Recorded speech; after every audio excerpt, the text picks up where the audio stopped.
What do you think of Andrew Tate? So my partner, Alan, he loves Andrew Tate. I actually have no problem with him at all. Would say I like Andrew more than I dislike. I don't dislike him anything, You know to what? be I'm honest. about to say, I'm not going to lie.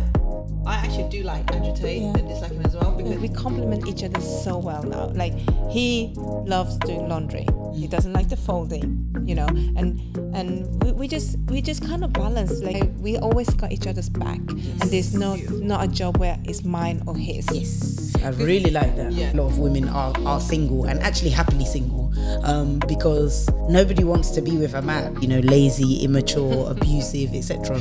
I haven't really dated for about 4 years, and I was there again, kind of rolling my eyes, putting my hand to my head, going, "Oh, you've done it again, Claire." Hey everyone, welcome to the Cilia Show. I'm your host Cilia.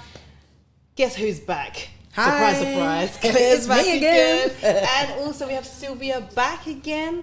So this episode we're going to be talking about relationship, but this time we've got Sylvia on here because she's been with her partner for 17 years, still together, and they got 3 kids. So we think it's nice to, have like someone who's still in a relationship to talk about relationship tips or whatever perspective, and as opposed to you probably thinking you and Claire are single, so who are you to tell us this and this and that, right? So you sent me a video. I did. From what's the guy called? Chris GQ Perry. Yeah, and I like that video. Although, to be honest, I like his content, everything. Yes, like, it took sense. yeah. So go on, you take away with that. Okay, so what he said on the podcast was, what do men want in a woman? He said broke men want fixers, immature men want mothers, lazy men want enablers, insecure men want objects, good men want partners, hardworking men want supporters, and men of God want their rib.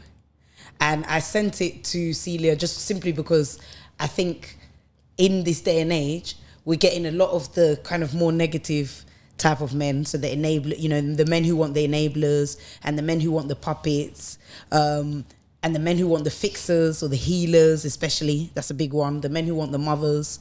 And it's really difficult. And I think that's why a lot of women are single, and actually happily single, because nobody wants to be with a man who's any of those things, lazy, immature, abusive, etc.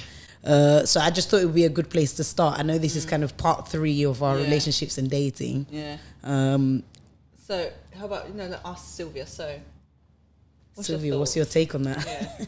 Yeah. I would say you get what you are and what you tolerate yourself. So in a partner, for me, it's very important that he is I call it healed masculine. So there is a man who is masculine, but also intact balance with his feminine. Mm-hmm. So in every relationship, both for man and for the woman, we all want to be seen, heard, and appreciated. Yeah. Obviously, there are other stuff more important for women, like we want to feel secure, protected. The guy want to feel like he can be the man and give that security to women. So, but it's important in any relationship that you are not just a partner. You are a father, you are a business partner, you are an advisor, supporter, but he's also him. I am Sylvia. So it's important for me to have my own space. So if I need to go on a trip alone, a retreat, it's okay. If I need alone time, it's okay. I'm so glad you're saying this. One of the things I mentioned on our last episode was that I really want things to be separate between me and my partner, and that perhaps until we have kids, that separation is really important for me, that I don't want us to be sort of under each other's feet. So can I just ask, is that something that's evolved in your relationship, if you don't mind me, if I'm not getting too personal, or have you always had quite separate lives?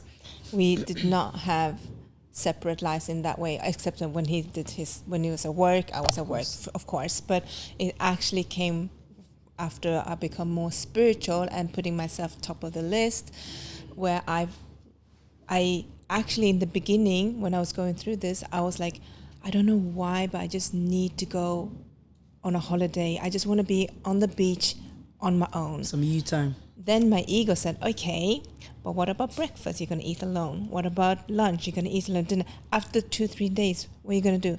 That was what my ego literally said to me. Or, I was like, yeah, you're right. Why would I want to be on a beach on my own and eat with myself? How boring is that? So it put me back into, no, that's not what I want.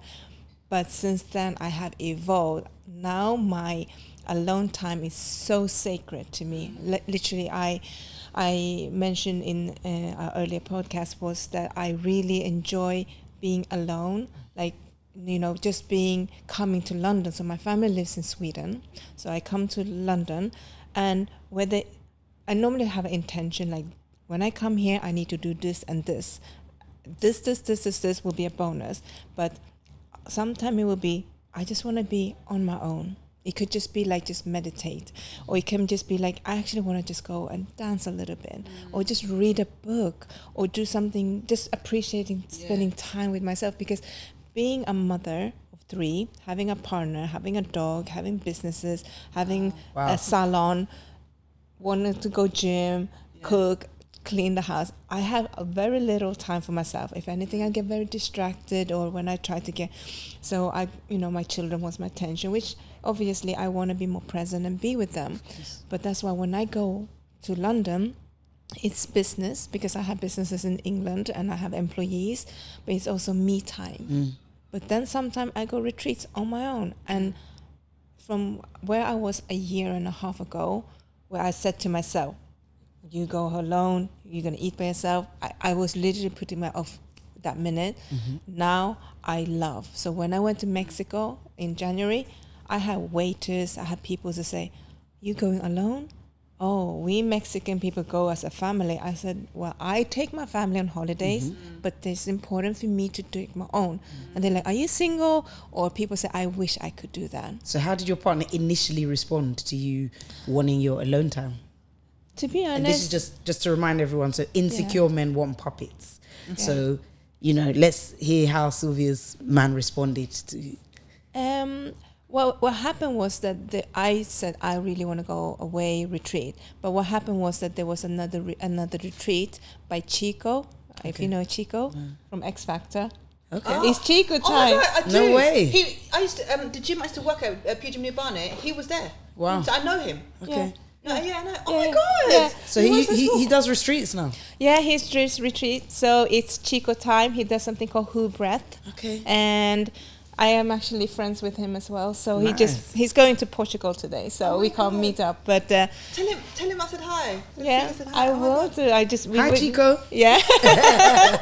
We've been messaging. So he has retreats in Portugal, Spain. He got Bali coming up, and Croatia. Oh shit. So Yeah, me and him got along because now it makes sense, because he's got retreats. So like, I can tell he's a very spiritual person as well, and that's why we got along back in gym. Because in gym, when you work in the gym, you see a lot of members, but you don't actually connect with people. You just chit chat. But with him, it was like there was something about him. I remember COVID time. It was a sensitive time, but me and him was on the same level. Same wavelength when we was talking about this. So yeah, he's deep spiritual stuff. When you connect with him, he goes really deep in certain stuff, But he's really lovely, and he does breath Iranian, work. Right? Huh? I think he's Iranian. No, he's from Morocco. Oh yeah, Morocco. Yeah, that's right. Yeah, Morocco. Yeah. So now he's doing really well, and basically he's friends with my partner, Alan. So what happened was that he had a retreat. And I really wanted to go, but I said, it's your friend, you should go. Because when you go, then you maybe understand why I want to go. I'd never been to retreat at that time. I never even been on a holiday. So he went, they did breath work, cacao ceremony, facing your fears. And my partner is scared of height. Okay. And did a lot of meditations and stuff. And once he'd done that, he was like, Sylvia, you need to go. Wow. So Love because that. Look at that, supporting his woman. Yes. Okay. So because I wanted it, but I said, it's your friend, you go. But in my heart, I would like to go. But anyway, they did amazing things, and it's so beautiful. So he went. So I created space for him, and I said, when you're there, enjoy, be there. Don't worry about the kids, dog, house. Don't even call us. Yeah. So he did that, and then Chico did another retreat in Portugal, which I went to. Okay. But at that time, it was when I was going into the learning of my spiritual deep. Right. So I had so many questions. So it was very interesting, that my retreat, because my universe just makes sure that some people didn't make it, Yes. so I could have that quality time with Chico where we could really go deep, because I had like, it was a lot, because when you go through this journey, you don't know who you can talk to, because it's not like, hi, do you want to talk about spiritual stuff? A lot of people not in there or on this path or where you can find. And also when it comes to spirituality, it's like there's different levels of spirituality. Some people spiritual, but like they just know about crystals, but they don't know anything other stuff, or they might know this but not know this. They might not meditate. Yeah, and so so basically I created that, and then we both been, and since then I kind of like, we kind of like in, because when I'm spiritually evolving, he's also. So what happened is that we give him just space, but he understands that I maybe needed more, or not needed, I just wanted more. I want to do it. He's more like, I'm happy with, for him being in Sweden is like retreat for him. Consider it's so much less stressful than being, as I told you, in the UK. But anyway, but now I've been to 2, and the Mexico was amazing one, because it was very much where I was connected to my womb. Yes. And I didn't know that, but there were so many synchronicities that happened. I'm like, whoa. Anyway, so the kind of, what I'm hearing is the kind of heaviness of being a woman. Yeah. You were given the freedom within your relationship to purge that heaviness, to kind of process that heaviness, and to have your own time. It's important. It's so important to give him, and then give, so he can respect that I need mine. So what happened then in about February, I saw there's a biohackers summit in Estonia, because he's much more into that. He's like into Wim Hof. He's more like Tony Robbins into how can you live to 120? How can you not age? How can you look after your health and make, like, superhuman? While I'm a bit more spiritual. I want to go do plant medicine. I want to connect to Mother Nature. I want to go deep spiritual, guys. While he's the other way. This is a perfect example. The feminine. Yes, the healed feminine and the healed masculine. Yeah. So I said to him, this retreat is so you. And he read it. He's like, I know this author. I know this person. I read it. I love his podcast. So he's like, I'm booking it. And I said, go. So can I ask you, so like, earlier you said that you got your mother, your wife, you got cook, you got business to run, all of that kind of stuff, right? So previously we spoke about when women, we work, so you become a bit in your masculine, which is nothing wrong with being your masculine when you work, but then how do you go back home and be in your feminine? Do you know what I'm trying to say? And then drop that, are you aware of that? How you drop back down into being your feminine and... Do you mind me answering it? And I've just for the context of the podcast, I met Cilia today, and I would say that I don't think that Cilia does shift in her job into a masculine place. I think you stay in your feminine now, more so perhaps than in the past. Honestly, since I was becoming more spiritual, more present, I am much more in my feminine, but I am kind of always balanced now. But there are times when I would, if I were working, then I would say like, I just need to work 1 hour and I really need to get this done. And then I would be doing my computer work and whatever. But because now in Sweden, I do work a little bit from home, and I have a salon, which is literally 2 minutes away, because I make things easy for me.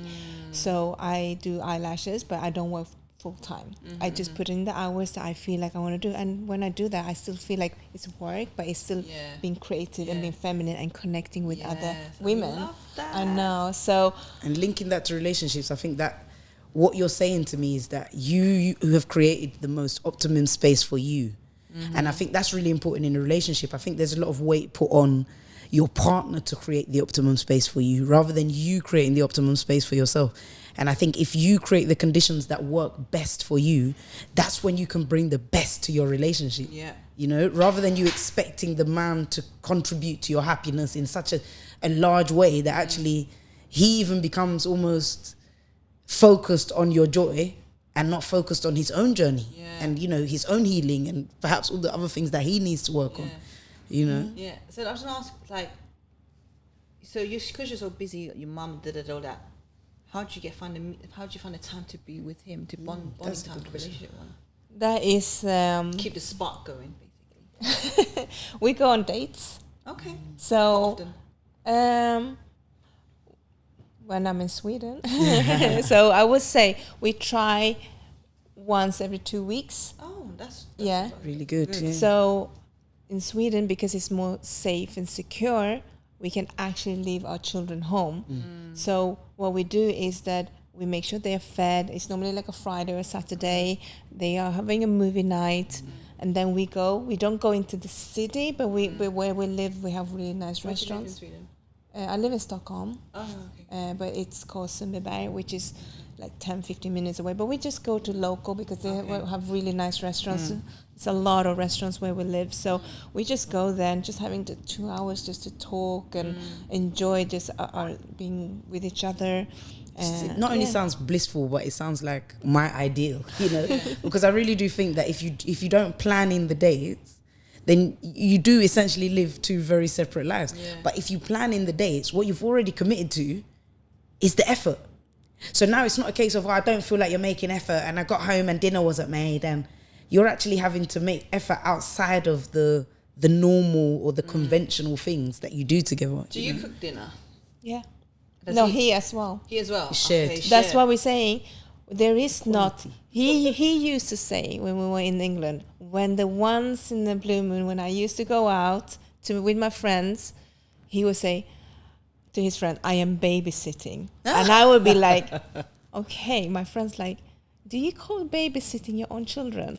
You know, and I'm like, "You're not babysitting. This is your children. You're home with your children. You know, you're not babysitting." Yes, yeah. But now we are kind of like, we complement each other so well now. Like he loves doing laundry. He doesn't like the folding, you know, and we just kind of balance. Like if he's home, then he cook. If I'm home, I cook. Or, you know, I know that he works there, so I take the car, I go do some food shopping, and I make sure that he knows what I have, and then he can cook. Communication. Yeah, basically. so he does a lot of what we would call the women's job, but we don't see as women. It's just like household. So if I need a lay-in, and he will be like, it's 7 or 7:30, we have kids to get ready, and if he sees I'm really tired, he's not even gonna drag me out. He's gonna be like, okay, there's a reason she's tired, so he would do everything, you know. And if he needed like back pain or achy or whatever, then I'm like, okay, you know. So that's why we always got each other's back, and there's not a job where it's mine or his. Yes, I really like that. Yeah. What do you think of Andrew Tate? Oh, little caveat there. Yeah.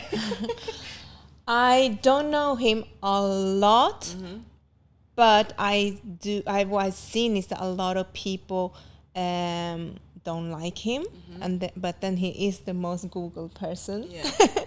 So my partner Alan, he loves Andrew Tate. I actually have no problem with him at all. Same. I would say I like Andrew more than I dislike. I don't dislike him anything, You know to what? be I'm honest. about to say, I'm not gonna lie, I actually do like Andrew Tate than dislike him as well, because don't get me wrong, as much as I say that I don't agree with everything he's saying. Yeah. Yes. But however, the stuff he does say, I think it's like you said this before, it's the delivery. That's why people don't.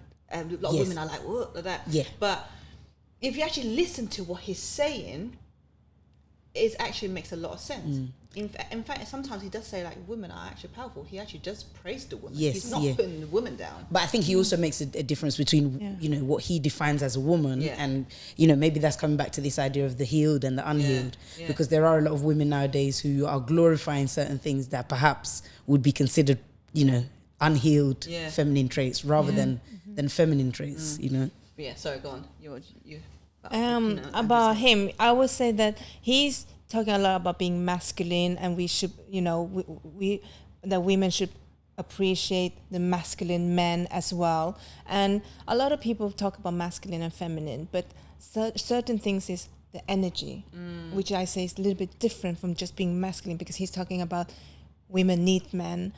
Men are the ones that throw in the trash or rubbish away. We're the ones that fix the car. Because when it comes to heavy lifting, who do you need? It's the men. So that's a little bit what he says, which I appreciate, which I understand completely. But I'm talking a little bit more energetically. But to be honest, I like people who are honest, true, and like even Donald Trump, there's a lot of people who don't like, but I really like Donald Trump because he is honest. Well, when he lies, then everybody knows he lies. But he is telling the truth, and he doesn't have to be somebody else. Yes. And that's what I like, because I felt Andrew Tate, Donald Trump, they are authentic. People can't handle the truth. Yeah, The truth. and if it's Unapologetic. triggering, then there's something that reason it triggers them, and none of them triggers me. I just feel really inspired, but I don't have to agree with everything. But I do like him. I think controversy sells. Yeah. I think it's anything that is controversial is going to sell. And I think that if you are, as Cilia always says, your authentic self, you will be controversial. There's going to be something that you say that triggers somebody, that makes somebody upset. Yeah.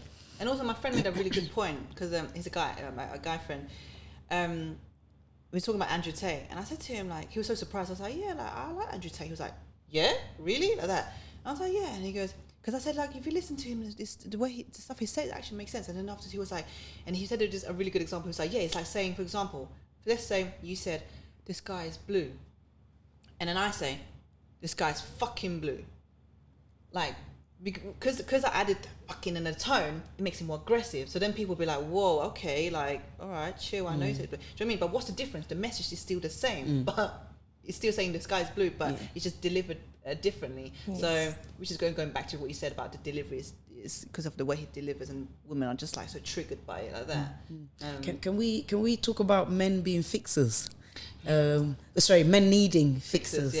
Yeah, and only because I guess, in my experience, I'll talk about myself, even quite recently, I find that I'm always attracting people who need fixing. So I find myself meeting somebody, being really impressed by, for example, quite recently meeting a man who I was really impressed by his language. I was really impressed by his use of language. I said, this man must be really educated.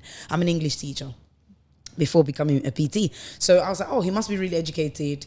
I'll give it a go, and we exchanged numbers and we started talking, and we didn't really reach a certain level of depth for a few weeks. But when we did, he started saying to me that, oh, he's just, finished a court case, and I was there again. And this is like 4 years. I haven't really dated for about 4 years. And I was there again, kind of rolling my eyes, putting my hand to my head going, oh, you've done it again, Claire. Another jailbird. Another guy who's, somewhat involved in crime. Like, why another one, Especially after what I feel is I've gone through a lot of healing, gone through a lot of therapy. I've kind of like processed a lot of my traumas, and I feel that the way that I used to get triggered when it comes to certain things is just so different now. So for me to again attract this man who needed fixing or needed healing or needed to feel that it was okay to, to be broken, I guess, was really difficult for me. I've since stopped speaking to him. I've kind of, cut all contact. But it's still really frustrating for me, because now I'm like, okay, I'm going to go out there again. I'm not going to, I'm not defeated. I'm going to go out there again and try and date again. And if I meet a guy, what I'm not going to be fooled by is the use of his language.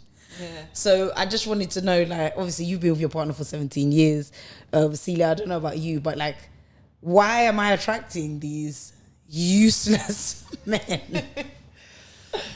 Wow, go on. You first.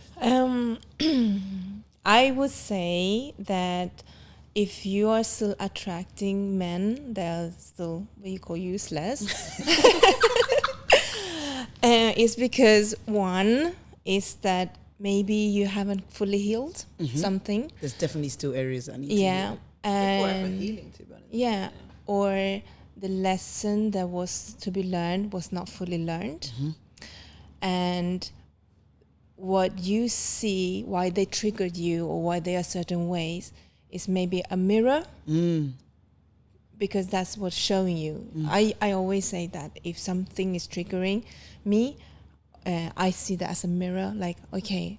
And I used to get triggered a lot more. I used to be jealous and all that, but I'm not anymore. I rarely get triggered. The only times I get triggered now is my kids is testing my patience. But but I would say it's more like showing. So now I appreciate it, and then I feel okay, and just being conscious, take deep breaths and okay, what is this causing? Why? But in terms of you're attracting men that are not good, then this part of you that you kind of Worthiness, I think.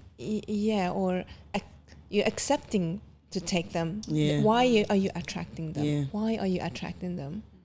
And sometimes maybe that there's something, even though they are useless, you maybe feel something. An affinity. That's what I sometimes something think better. is- Like, okay, but then after a while you're like, no, I don't. That's not good enough, and then you finish. So Sometimes I feel somewhat. I think that because I've experienced some really tough stuff in my past, when I meet someone like that, I will then, even as he revealed all this information about what he's going through, I then feel like, oh, I've been through things too, So I feel some sort of connection to that, and I feel like, oh, poor him, and I should at least listen. I should at least hold some space for this person, rather than being quite boundaried. yeah. But just because I've had a dark past doesn't mean I have to accept or connect with people that have dark pasts. Not all the time. Anyway. Everybody has something. Everybody has some trauma.